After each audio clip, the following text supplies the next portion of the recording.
আসসালামু আলাইকুম। কি অবস্থা আপনাদের? আলহামদুলিল্লাহ আমি তো ভালো আছি। তো সকাল সকাল ঘুম থেকে উঠে আফি কেক খাওয়া শুরু করে দিচ্ছে। মানে সকালে উঠে একেবারেই নাস্তা খেতে চায় না, যার জন্য ওকে এইসব খাবার আমাকে দিতে হয়। এইসব খাবার খাওয়া তো একেবারেই ঠিক না, তবু ও যেহেতু একেবারে না খেয়ে থাকবে তার জন্য আর কি দেওয়া। তো ওকে খাই আমি রান্না করে চলে আসলাম। আর আজকে রান্নাটা খুব তাড়াতাড়ি করবো, যেহেতু ফ্রাইডে আর শুক্রবার এমনিতেও রান্নাবান্না করতে অনেকটা লেট হয়ে যায়। এই জন্য যতটা পারি তাড়াহুড়ো করে রান্না করার চেষ্টা করি। তবে ফ্রিজে একবারে কাঁচা সবজি, মাছ, মাংস কোনোটাই ছিল না, শুধু একটু চিকেন ছিল আর এই যে একটু শাক ছিল। ভাবলাম বাজার নিয়ে আস্তে আস্তে অনেকটা লেট হয়ে যাবে, আর তখন তো খাবারের টাইম হয়ে যায়, মানে দুপুরে খাবার টাইম হয়ে যাবে। এই জন্য ভাবলাম যে যা আছে তা দিয়ে রান্না করি, যখন বাজার আনবে তখন ওইগুলো আবার রাতের জন্য রান্না করলে হয়ে যাবে। আপাতত দুপুরের জন্য এইটুকুই অনেক, মানে এইটুকুই আমাদের হয়ে যাবে। আমি এখানে চিকেনের মধ্যে হলুদ, মরিচ আর লবণ দিয়ে সুন্দর করে ভেজে নিতেছিলাম। আর এটা যেহেতু পোলট্রি মুরগি, আর পোলট্রি মুরগি ভেজে রান্না করলে বেশি ভালো লাগে। আর আরেকটা চুলাতে আমি পেঁয়াজগুলোকে ভেজে নিতেছিলাম, যে এখানে ভাজা হতে হতে আমার এখানে মশলাটাও কষানো হয়ে যাবে।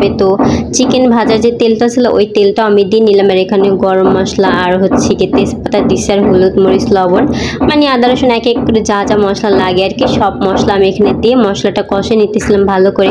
তো ভাবলাম যেহেতু মাংস এখানে অল্প যদিও বা না হয়, তাহলে এর জন্য একটু আলু দিয়ে নিতেছিলাম। আলু এমনিতেও দিতাম আর কি আফির জন্য, আফি আলু অনেক পছন্দ করে আর ও না আলু আমরা অনেকটা পছন্দ করি, এই জন্য আর কি একটু বেশি করে আলু দিয়ে নিতেছিলাম। আগে আমি সরি বলে নিতেছিলাম, আর আজকে ভয়েসটা একটু বিকেলে দিতে হইতেছে। আর বিকেলে এত শব্দ, এক্সট্রা শব্দগুলো তোমরা একটু ইগনোর করো প্লিজ, যেহেতু আফি ঘুমাইছে। আমার এই সময়টা ভয়েস দেওয়ার সময়, আমার মেয়েটা উঠে গেলে আমি আর একটুকু ভয়েস দিতে পারবো না, মানে ওর জন্য আমি কত কষ্ট করতে হয় ভয়েসটা দেওয়ার জন্য। আর আজকে এত শব্দ কি আর বলবো, মানে আমি বিরক্ত হয়ে যেতেছিলাম, তোমরা হয়তো বা বিরক্ত হয়ে যাবা, তো একটু ইগনোর করে নিও। এদিকে আমার মশলাটা কষানো হয়ে গেছে, আমি এখানে আলু দিয়ে নিতেছিলাম।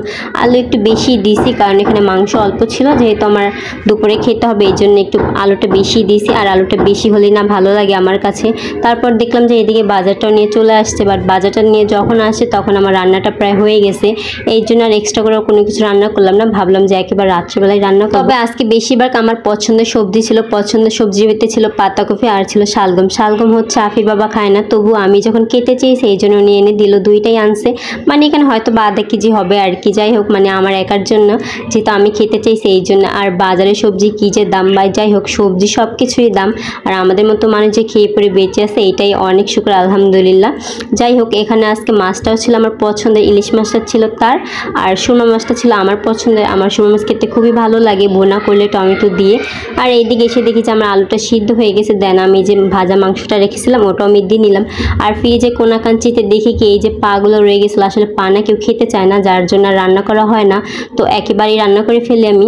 আর এখানে সব পাগুলো আমি একেবারে দিয়ে নিয়েছি, যেহেতু পাগুলো ফেলে দেওয়া হবে এই জন্য আমি আলু আর হচ্ছে গিয়ে মাংসগুলো সব একসাথে কষিয়ে হালকা একটু ঝোল দিয়ে নিতেছিলাম। ঝোলটা বেশি দিয়ে নি, যেহেতু আমার আলুটাও প্রায় হয়ে গেছে আর মাংসটা যেহেতু ভেজে নিয়েছি, ভেজে নেওয়ার পর তো হয়ে গেছে মোটামুটি।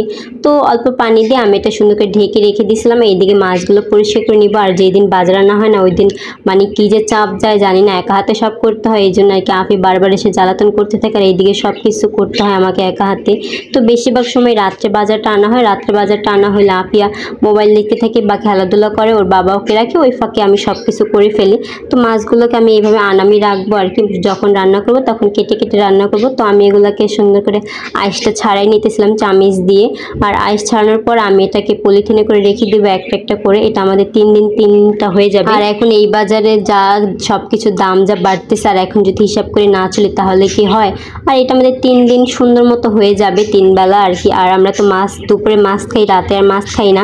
আর মূলত আমি রাতে একেবারেই মাছ খেতে পারি না, রাতে আমার মাছ একদমই ভালো লাগে না, মাছ আমার একবেলাই ভালো লাগে। এখানে সুরমা মাছগুলো কেটে রাখতেছিলাম, সুরমা মাছগুলো আমি পলিথিনে করে রেখে দেবো। আর এই মাছটা কেটে রাখিনি, আর এই মাছটা না বেশি একটা ভালো হয়নি, মানে মাছটা একেবারে বরফ জমেছিল, তো বরফটা যখন ছেড়ে গেছে তখন মাছটি নরম নরম হয়ে গেছে। তবে সমস্যা নাই, এই সুরমা মাছগুলো যতই নরম হোক আর যাই হোক, মানে যখন এটা ভাজা হবে তখন এই মাছটা একেবারে শক্ত হয়ে যায়, এই জন্য এই মাছটা আমার বেশি ভালো লাগে। এই দিকে তো আমার মাংসটা হয়ে গেছে, আর এখানে সামান্য একটু জিরা গুঁড়ি দিয়ে নামিয়ে ফেলবো।